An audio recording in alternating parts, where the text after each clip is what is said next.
विश्वास न करें। परमेश्वर जानते हैं कि कैसे खोए हुए सालों की भरपाई करनी है। परमेश्वर बातों में तेजी ला सकते हैं। परमेश्वर आपकी राह में वापस अवसर ला सकते हैं जिन्हें आपने मिस किया, जो आपको सालों आगे धकेल देंगे। शायद ये पहली बार में ना हुआ हो, पर परमेश्वर हमेशा आपको दूसरा मौका देंगे। मैं इस व्यक्ति को जानता हूं। अपने जीवन के पहले 40 वर्षों में कोकेन का व्यसनी था। वो एक अच्छे परिवार से था, उसके पास बहुत से अवसर थे, पर उसने अपने विवाह का कबाड़ा किया, अपनी शिक्षा का कबाड़ा। उसने सोचा ये सब खत्म हो गया, पर आज वो अपने 50 वर्ष के अंत में है। वो बहुत सफल है, वो सुखी वैवाहिक जीवन बिता रहा है। वो वीकेंड्स पर हमारे लिए वॉलंटियर करता है। उसने कहा, जोएल, मैंने सोचा भी नहीं था कि परमेश्वर मुझे दूसरा मौका देंगे। क्या हो रहा है? परमेश्वर वो साल बहाल कर रहे हैं। उसके बाद के दिन उसके पहले दिनों से बेहतर होने वाले हैं। हमारे परमेश्वर ऐसे ही हैं। वो जानते हैं कि खोए हुए समय की भरपाई कैसे करनी है। यहां ये कमाल की बात है, तब भी जब ये आपकी गलती हो, परमेश्वर इतने कृपालु हैं कि वो फिर भी आपको दूसरा मौका देते हैं।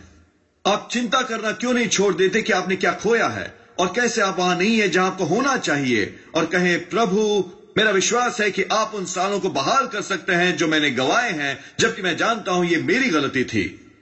इसमें बहुत ही निर्भीकता की जरूरत होती है। शत्रु आपके दिमाग को बम्बार्ड कर देगा ये कहकर, तुम पाखंडी हो, तुम किसी भलाई की उम्मीद नहीं कर सकते, तुम्हें बाहर होना चाहिए था पढ़ाई करते हुए, तुम्हें और अनुशासित होना चाहिए था।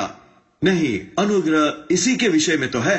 आप इसके काबिल नहीं। आप अपराध बोध में और दंडित जी सकते हैं।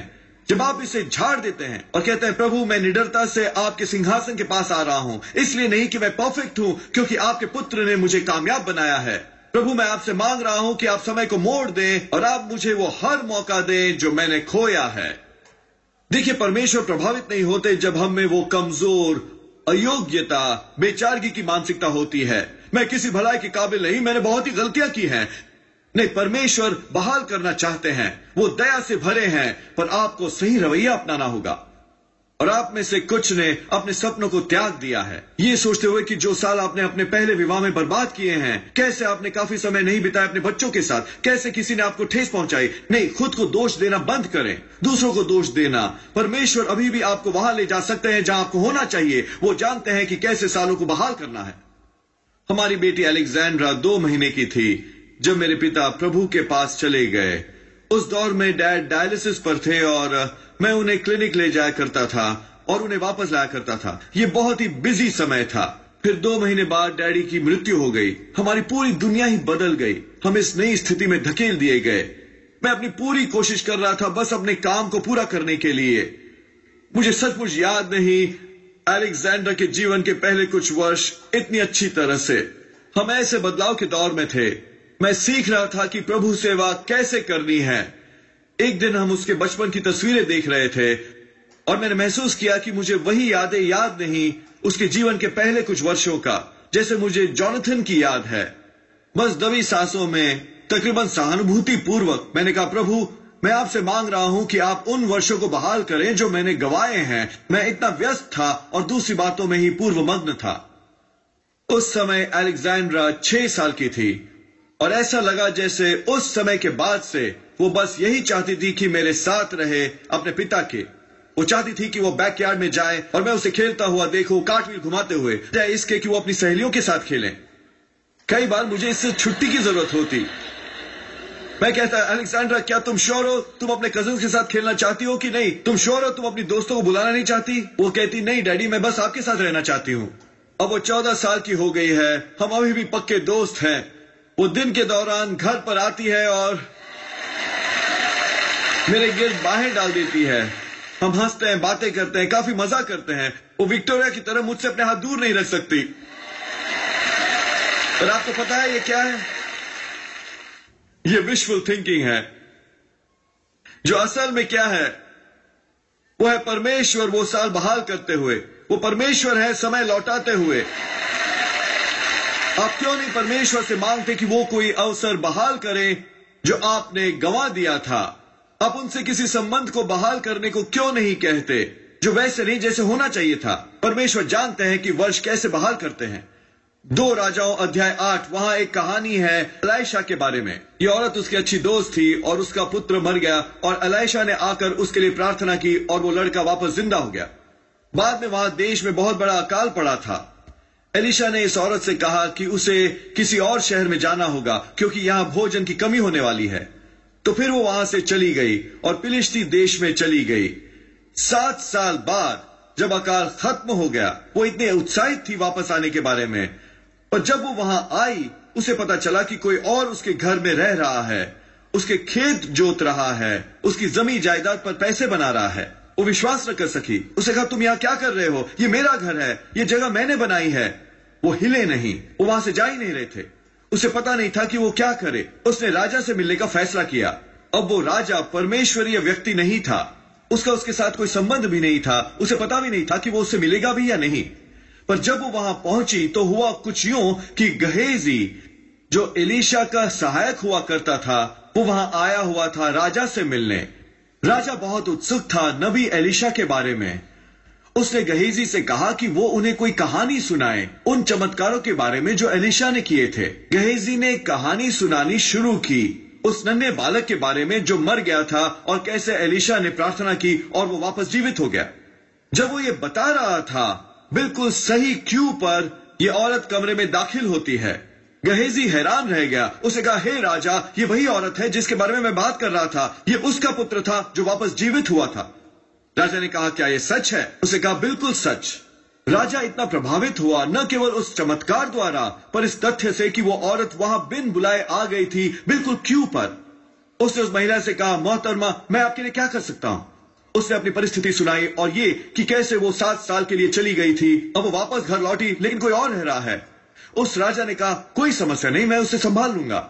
उसने निर्देश दिए कि इस बात को पक्का कर ले कि उसे न केवल अपना घर वापस मिले, पर यह देखना कि उसे हर उस फसल का पैसा मिले जो काटी गई थी जब वो यहां नहीं थी, जो उसने खोया था 7 साल बाहर रहने पर। जो कुछ भी उसने खोया था जब वो बाहर थी, उसे एक दिन में लौटा दिया गया। वो परमेश्वर थे साल बहाल करते हुए, उसे वापस लौटाते हुए जो उसका होता। बाप में से कुछ के लिए पे बैक ड्यू है। आपने कुछ अच्छी चीजें खो दी हैं। अच्छी खबर यह है कि अभी उन पर आपका नाम लिखा है, आपकी सेहत, आपके सपने, आपका पैसा, आपके संबंध। यदि आप में ये बहाली की मानसिकता है, इस औरत की तरह परमेश्वर आपको हर्जाना दिलाएंगे उस हर चीज के लिए जो आपने गंवा दी है। परमेश्वर सालों के नुकसान की भरपाई कर सकते हैं सिर्फ एक अच्छी ब्रेक से। परमेश्वर संघर्ष और अभाव के 15 साल लेकर एक व्यक्ति से आप पर एहसान करवा सकते हैं जो उन 15 सालों की भरपाई कर देगा। आपको शायद अपनी सेहत में संघर्ष करना पड़ा हो, किसी रिश्ते में, आपके मन में कोई शांति नहीं है। अपनी आत्मा में ये उतार लें, ये पे बैक टाइम है। परमेश्वर बहाली शुरू करने वाले हैं उस हर चीज की जो आपकी होनी चाहिए थी। आप में से कुछ ऐसे बच्चे को पाल रहे हैं जो कठिन है। आपने शिकायत नहीं की, आप उससे प्रेम करते हैं, पर यह आपकी खुशी छीन रहा है, आपकी लगन। परमेश्वर आपको वापस देने वाले हैं। वो बिल्कुल जानते हैं कि आपका क्या था। वो आपको और अधिक शक्ति देने वाले हैं, अधिक आनंद। आपने शायद टेम्परेरली मिस किया हो, पर आपको तैयार होने की जरूरत है। जो आपका था वो अभी भी आपके खाते में है और परमेश्वर इसे आप तक पहुंचाएंगे। आपको शायद काफी समय से कोई बीमारी झेलनी पड़ी हो, नौकरी पर आपसे अच्छा सलूक न किया गया हो, बहुत साल से किसी लत से जूझ रहे हो। आज आप उत्साहित हो, पे डे आ ही रहा है। परमेश्वर न केवल इसे पलट देने वाले हैं, वो हर चीज वापस आपके लिए बहाल करने वाले हैं जो आपकी होनी चाहिए थी। आपकी बाकी की जिंदगी और भी फलदायी होने वाली है, ज्यादा परिपूर्ण, उससे कहीं ज्यादा जो आपने सोचा भी ना होगा। यही कहा गया है भजन संहिता 66:12 में, हम आग और जल से होकर गए परंतु तूने हमको उबार कर सुख से भर दिया। यही परमेश्वर करने वाले हैं आपके लिए। आप अकाल से गुजरे हैं, कठिन दौर से निकले हैं, पर आपने टेस्ट पास किया है। अब परमेश्वर आपको लाने वाले हैं एक बहुतायत के मुकाम पर ही नहीं, पर एक ऐसे मुकाम पर जहां है बहुत बहुतायत, महान आनंद, महान स्वास्थ्य, महान आमदनी। हमारा रवैया होना चाहिए, प्रभु मैं तैयार हूं, मैं जानता हूं ये पे बैक टाइम है। मैं बैठे नहीं रहने वाला हूं ये सोचते हुए कि मैंने क्या खोया है, किसने मुझे ठेस पहुंचाया, कहां मैंने मिस कर दिया। मैंने इस पर फोकस किया है कि आप बहाली के परमेश्वर हैं, आप दया से भरे हैं, आप जानते हैं मुझे क्या मिलना है और आपने वादा किया है आप हर्जाना भरेंगे और मुझे बहुतायत के मुकाम पर ले आएंगे। ये वो रवैया है जो परमेश्वर को बाध्य करता है बहाल करने को और खोए समय की भरपाई करने को, खोई सेहत, खोया वेतन और खोई विजय। एक बार पुराने नियम में एक शत्रु सेना ने इजरायलियों को घेर लिया था और उनकी फूड सप्लाई काट दी थी।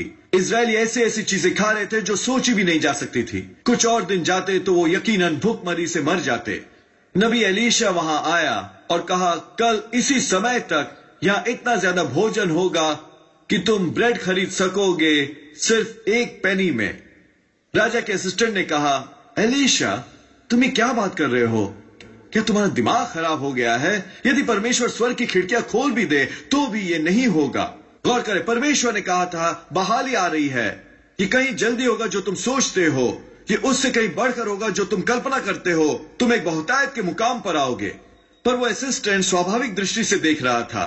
उसने स्टॉक रिपोर्ट चेक की थी, उसने अपनी बैंक स्टेटमेंट चेक की थी, उसने देर रात की खबरें देखी।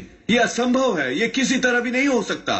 पर वहां पास में ही शहर के बाहर 4 कोढ़ी बैठे थे। उन्होंने कहा, हमारे पास खोने को कुछ नहीं है, वैसे भी हम मरने वाले हैं भूख से। चलो चलकर दुश्मन की छावनी में चले और देखिए कि क्या हो रहा है।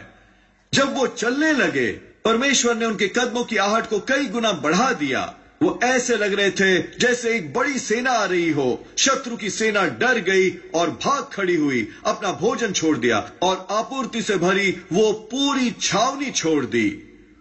वो 4 कोढ़ी अपने परिवारों के पास गए, इजरायलियों के पास, और कहा, हमारे साथ आओ, वहां जरूरत से कहीं ज्यादा है। लोग इतने खुश हुए, वो इतने भूखे थे, वो शहर से बाहर भागे गए उस भोजन को लाने के लिए।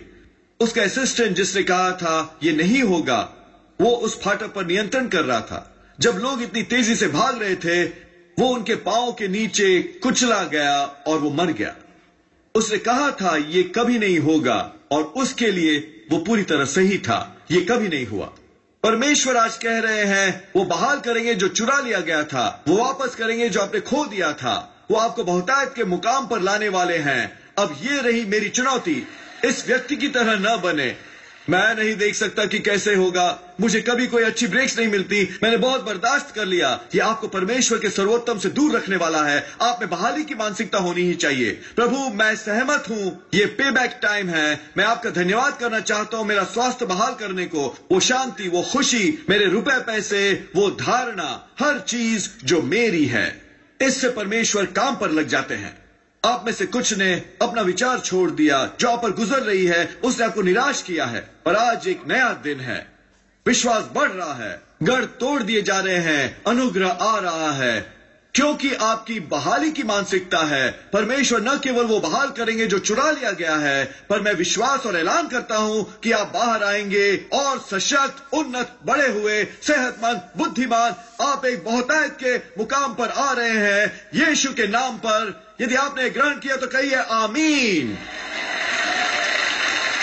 हम अपना प्रसारण खत्म नहीं करना चाहते, आपको यह अवसर दिए बिना कि यीशु को अपने जीवन का प्रभु बनाएं। मेरे साथ प्रार्थना करेंगे। प्रभु यीशु, मैं अपने पापों का पश्चाताप करता हूं, मेरे हृदय में आइए। मैं आपको अपना प्रभु और उद्धारकर्ता बनाता हूं।